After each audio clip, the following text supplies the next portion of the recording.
नमो भगवते वासुदेवाय।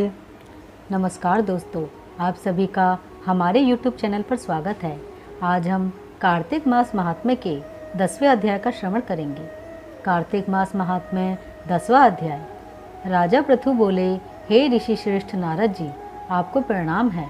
कृपया अब यह बताने की कृपा कीजिए कि जब भगवान शंकर ने अपने मस्तक के तेज को क्षीर सागर में डाला तो उस समय क्या हुआ।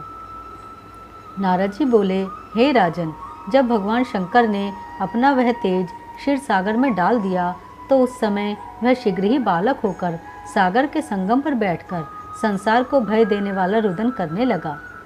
उसके रुदन से संपूर्ण जगत व्याकुल हो उठा, लोकपाल भी व्याकुल हो गए, चराचर चलायमान हो गया। शंकर सुवन के रुदन से संपूर्ण ब्रह्मांड व्याकुल हो गया। यह देखकर सभी देवता और ऋषि मुनि व्याकुल होकर ब्रह्मा जी की शरण में गए और उन्हें प्रणाम कर उनकी स्तुति करने लगे। उन सभी ने ब्रह्मा जी से कहा, हे पितामह, यह तो बहुत ही विकट परिस्थिति उत्पन्न हो गई है। हे महायोगिन, इसको नष्ट कीजिए। देवताओं के मुख से इस प्रकार सुनकर ब्रह्मा जी सत्यलोक से उतरकर उस बालक को देखने के लिए सागर तट पर आए। सागर ने ब्रह्मा जी को आता देखकर उन्हें प्रणाम किया और बालक को उठाकर उनकी गोद में दे दिया। आश्चर्यचकित होते हुए ब्रह्मा जी ने पूछा, हे सागर, ये किसका बालक है? शीघ्रतापूर्वक कहो। सागर विनम्रतापूर्वक बोला, प्रभु, यह तो मुझे ज्ञात नहीं है, परंतु मैं इतना अवश्य जानता हूँ कि यह गंगा सागर के संगम पर प्रकट हुआ है। इसलिए हे जगत गुरु, आप इस बालक का जातकर्म आदि संस्कार करके इसका जातक फल बताइए। नारद जी राजा पृथु से बोले, सागर ब्रह्मा जी के गले में हाथ डालकर बार बार उनका आकर्षण कर रहा था।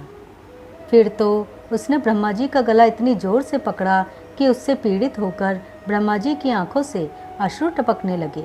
ब्रह्मा जी ने अपने दोनों हाथों का जोर लगाकर किसी प्रकार सागर से अपना गला छुड़वाया और सागर से कहा, हे सागर, सुनो, मैं तुम्हारे इस पुत्र का जातक फल कहता हूँ। मेरे नेत्रों से यह जो जल निकला है, इस कारण इसका नाम जलंधर होगा। उत्पन्न होते ही यह तरुणावस्था को प्राप्त हो गया है, इसीलिए यह सब शास्त्रों का पारगामी, महापराक्रमी, महावीर, बलशाली, महायोद्धा और रण में विजय प्राप्त करने वाला होगा। यह बालक सभी दैत्यों का अधिपति होगा। यह किसी से भी पराजित न होने वाला तथा भगवान विष्णु को भी जीतने वाला होगा। भगवान शंकर को छोड़कर यह सबसे अवध्य होगा। जहाँ से इसकी उत्पत्ति हुई है, यह वहीं जाएगा। इसकी पत्नी बड़ी पतिव्रता, सौभाग्यशालिनी, सर्वांग सुंदरी, परम मनोहर, मधुर वाणी बोलने वाली तथा शीलवान होगी। सागर से इस प्रकार कहकर ब्रह्मा जी ने शुक्राचार्य को बुलवाया और उनके हाथों से बालक का राज्याभिषेक कराकर स्वयं अंतर ध्यान हो गए। बालक को देखकर सागर की प्रसन्नता की सीमा न रही। वह हर्षित मन से घर आ गया। फिर सागर में उस बालक का लालन पालन कर उसे पुष्ट किया।